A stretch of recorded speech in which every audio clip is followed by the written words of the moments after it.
Bonjour et bienvenue sur cette vidéo tutoriel pour apprendre à changer l'image d'en-tête de votre blog WordPress. En effet, vous n'êtes pas obligé donc d'aimer cette image et je vais vous montrer comment la modifier. Donc la première chose à faire, c'est d'aller donc dans votre tableau de bord. À partir de là, vous allez pouvoir donc modifier cette image. Bien sûr, il faudra au préalable que vous ayez préparé une image aux bonnes dimensions. Donc là, les dimensions, je ne les connais pas, mais on va les regarder ensemble. Donc vous descendez et vous allez dans le menu de gauche. Dans l'apparence, vous avez vu que vous avez une petite flèche, hein. Il suffit de cliquer dessus pour faire descendre. Vous allez sur En-tête, vous cliquez dessus, et là on va vous proposer donc plusieurs en-têtes différentes.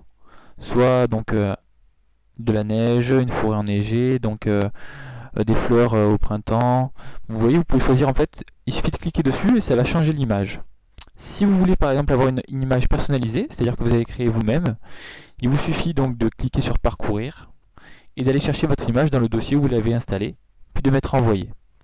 Donc vous voyez que pour avoir l'image qui rentre exactement dans l'espace proposé, il faut que ce soit donc 940 pixels de largeur et 198 pixels de hauteur. Donc là, c'est à vous de créer une image qui soit aux bonnes dimensions.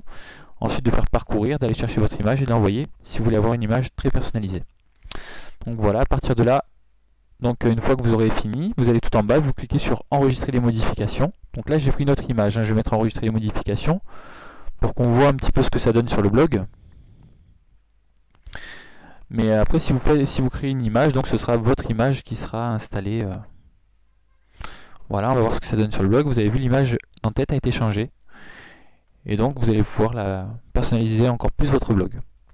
Donc j'espère que ce petit tutoriel vous a plu, qu'il vous aidera à personnaliser votre blog. Et puis je vous dis à bientôt.